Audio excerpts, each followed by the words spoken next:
बोलो जयकारा बोल मेरे श्री गुरु महाराज की जय। श्री सद्गुरुदेव भगवान की जय।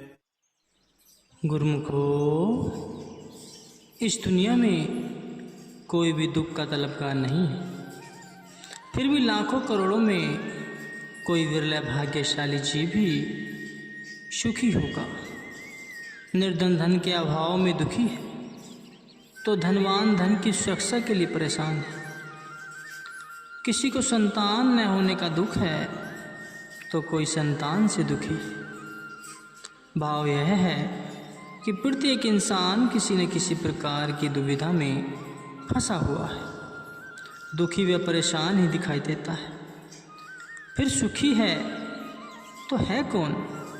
संतों की वाणियाँ इसका स्पष्टीकरण करते हुए कहती हैं कि कौणों सो सुखिया कौणों सो दुखिया, गुरुमुखी सुखिया मनमुखी दुखिया। अर्थात इस जगत में कौन सुखी है वह कौन दुखी है। संतों ने इसका निर्णय देकर कहा कि गुरुमुख अर्थात जो गुरु की आज्ञा को शीश पर धारण करता है, इस संसार में केवल वही सुखी है। इसके विपरीत जो जीव मन के कहने पर चलता है, संसार में उसके अतिरिक्त कोई दुखी नहीं हो सकता। सुख सद्गुरु शरण में जाने से ही प्राप्त होता है। अगर दुनियावी पदार्थों में सच्चा सुख होता तो 10 लाख वाले के पास 1 लाख से 10 गुना सुख अधिक होता, परंतु ऐसा बिल्कुल नहीं है। अपितु परिणाम इसके विपरीत। जिसके पास जितना अधिक धन है वह उतना ही अधिक अशांत दिखाई देता है। कारण यह है कि इन दुनियावी वस्तुओं में सुख लेस मात्र को भी नहीं है। संतों ने कहा है कि सगल सृष्टि को राजा दुखिया, हरि का नाम जपत होई सुखिया। कि सारी सृष्टि के राजा के पास भला किस शारीरिक सुख सुविधा की कमी हो सकती है, लेकिन संतों ने उसे भी दुखी ही बतलाया है, क्योंकि वह सच्चे नाम की दौलत से वंचित है। जिसके पास प्रभु नाम की संपदा है, वास्तव में वही जीव ही संसार में सुखी है। संसार जिन वस्तुओं में सुख की तलाश करता है, वास्तव में वह मार्ग उसे सुखों से कोसों दूर ले जाता है। परिणाम स्वरूप मनुष्य दुखों व कष्टों में घिरकर सुख का सांस तक लेना भूल जाता है। जिस प्रकार कोई आदमी दिल्ली का टिकट लेकर बम्बई की ओर जाने वाली गाड़ी में चढ़ जाए तो उसका क्या हाल होगा। अपने गंतव्य स्थान से कोसों दूर होता चला जाएगा और गलत टिकट लेने के अपराध में सजा भी भुगतनी पड़ेगी। गाड़ी में बैठा भी और गाड़ी चल भी रही है, किंतु फिर भी पल पल में अपनी मंजिल से दूर होता चला जाएगा। ऐसे ही सुरती रूपी गाड़ी चल रही है। जो इस पर नाम की टिकट लेकर सवार होते हैं वे तो अनायास ही सचखंड पहुंच जाते हैं, और जो जीव बिना नाम के टिकट के इस पर चढ़ने का प्रयत्न करते हैं वे रास्ते में ही उतार लिए जाते हैं और उन्हें यमदूतों की यातनाओं का शिकार होना पड़ता है। संत सद्गुरु दयाल होकर जीव की सुरती के रुख को मनमति से हटाकर शब्द की डोरी पर चढ़ाकर सच्चिखंड की ओर खींचते। भाग्यशाली रूहें जिनके पास नाम की टिकट होती है, सद्गुरु का सानिध्य पाकर आँखों के ऊपर निज देश में पहुंचकर महाआनंद को प्राप्त करते। उन्हें दूध दरगाह में भी सम्मान प्राप्त होता है। प्रभु का सुमिरन करने से दरगाह में सम्मान प्राप्त होता है। सद्गुरु कथन करते हैं कि हे प्राणी, तू मनमति को त्याग कर गुरुमति को ग्रहण कर। क्योंकि मन की चतुराई में फंसकर कई बुद्धिमान व्यक्तियों ने अपने जीवन को तबाह कर डाला। स्वयं को बहुत बुद्धिमान समझने वाले परंतु मालिक की भक्ति से विमुख जीव काल की चाल में फंसकर अपना सर्वस्व खो बैठते। ऐसी ही एक कथा मैं आपको सुनाने जा रहा हूँ, गुरुमुखो ध्यान से सुनो। लुकमान बहुत बड़ा कलाकार था। उसे यह मालूम था कि मृत्यु अवश्य संभावी है, इसलिए उसने काल से बचने के लिए एक युक्ति सोची। उसने हूबहू अपने जैसे कई लुकमान बना दिए। दूत जब उसे लेने आए, वहाँ एक जैसे ही कई लुकमान देखकर दंग रह गए।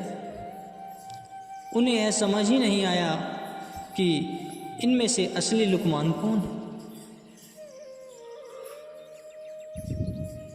उन्होंने वापस जाकर सब वृतांत धर्मराज जी को कह सुनाया। धर्मराज जी ने कहा कि जब तक मनुष्य मनमति को त्याग कर गुरुमति धारण नहीं करता, तब तक उसके अहम भाव का नाश नहीं होता।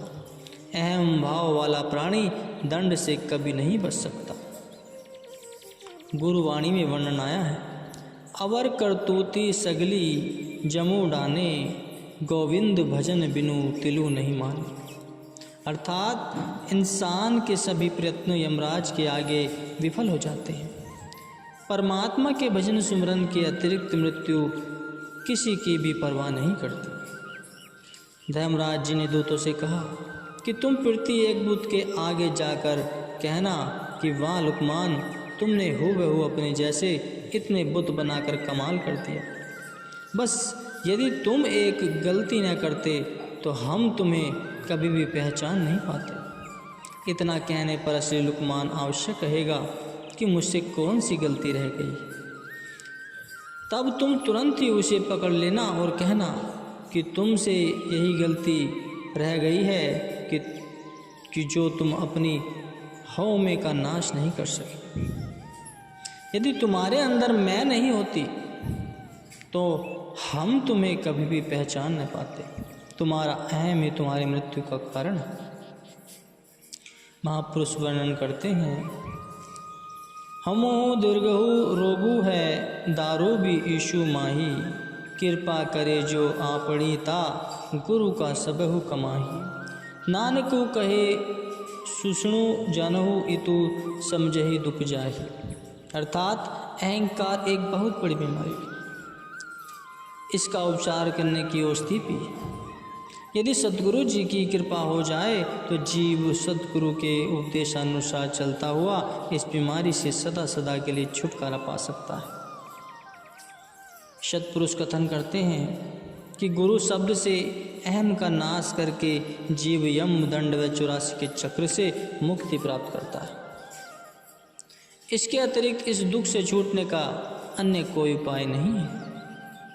संत सद्गुरु संस्कारी रूहों को सच्चिखंड की ओर खींचते हैं और सचेत करते हैं कि जिन संसारी वस्तुओं में चित्त अटका कर सुख ढूंढने का प्रयत्न कर रहे हो, उन वस्तुओं से अपना दिल हटाओ। ये वस्तुएं सुख रूप नहीं है, अपितु दुख का घर है। भक्तिवान और संसारी जीवों के ख्यालों में बहुत भारी अंतर होता है। संसारी मनुष्य की जो रात है वह भक्तों का दिन होता है, और जो भक्तों की रात होती है वह संसारियों का दिन होता है। जैसे दिन और रात का आपस में मेल नहीं, ऐसे ही भक्तिवान और मनमति वालों का आपस में मेल नहीं होता। भक्तिवान व्यक्ति का जिस तरफ मुख होता है, मनमुखों की उस तरफ पीठ होती है, और जिधर भक्तिवान गुरुमुख की पीठ होती है, मनमुख का उधर मुंह होता है। एक लड़का स्कूल में देर से पहुंचा। अध्यापक ने उसे देर से आने का कारण पूछा। लड़के ने कहा कि मार्ग में ऐसा जोरदार तूफान आया कि मैं एकदम आगे बढ़ता था तो तूफान मुझे 2 कदम पीछे की ओर धकेल देता था, इसलिए मुझे पहुंचने में देर हो गई। अध्यापक ने कहा कि यदि ऐसी बात थी तो फिर तुम यहाँ तक कैसे पहुँचे? उस बालक ने उत्तर दिया कि मैंने स्कूल की तरफ पीठ की और घर की ओर मुंह करके चल पड़ा। इस प्रकार तूफान झेलता हुआ यहाँ तक पहुँच गया। इसी प्रकार गुरुमुख भी अपने वास्तविक घर की ओर मुंह करते हैं और संसार की तरफ पीठ। फिर दुनियावी तूफान उनका कुछ भी नहीं बिगाड़ पाते और वे खुशी खुशी अपने घर पहुंच जाते हैं। गुरुवाणी में वर्णन आया है, जो धरु छड़ी गवाणा तो लगा मन माही, जिथे जाए तुधु वर्णा तिसकी चिंता नाही, फाते सेई निकले जी गुर की पैरी पाही। सतपुरुष कहते हैं कि जिस अस्थायी घर को छोड़कर चले जाना है उसमें तो जीव ने मन को रमा रखा है, और जहाँ अपने असली घर पहुँचना है उसकी इसे कोई चिंता फिक्र नहीं है। वर्णन करते हैं कि जो जीव सद्गुरु के चरणों का आश्रय लेते हैं वे बंधन मुक्त होकर अपनी मंजिल तक पहुँच जाते हैं। मनमुख सदैव विषय विकारों की गंदगी में सुख को ढूंढते हैं, परंतु परिणाम में असफलता ही हाथ लगती है, क्योंकि वे सत्य वस्तु का त्याग करके उसकी परछाई के पीछे भागते हैं। उनकी सब भागदौड़ और कार्रवाई गलत होती है, इसलिए वे अपने जीवन को दुखमयी बनाकर नरक की यातनाएं सहने को बाध्य हो जाते हैं। सतपुरुष कहते हैं कि जो इंसान अपने मालिक से मिलने का पुरुषार्थ नहीं करता, संघर्ष नहीं करता, उसके खाने पीने, पहनने और शरीर के सब साज श्रृंगार और कुटुंब परिवार पर धिक्कार है, क्योंकि उनका खाना पीना खेलना हंसना ऐसे है जैसे मृतक देह का श्रृंगार, अर्थात जैसे मरे प्राणी का कितना भी श्रृंगार क्यों न कर लिया जाए परंतु सब व्यर्थ है। जो जीव प्रभु का यश नहीं सुनते उनके लिए कथन करते हैं कि वे पशु पक्षी एवं अन्य नीच याचनाओं से भी निम्न स्तर के, क्योंकि उन्होंने तो एक ही योनि भुगत ली है, जबकि मनुष्य नए सिरों से 84 खरीद रहा है।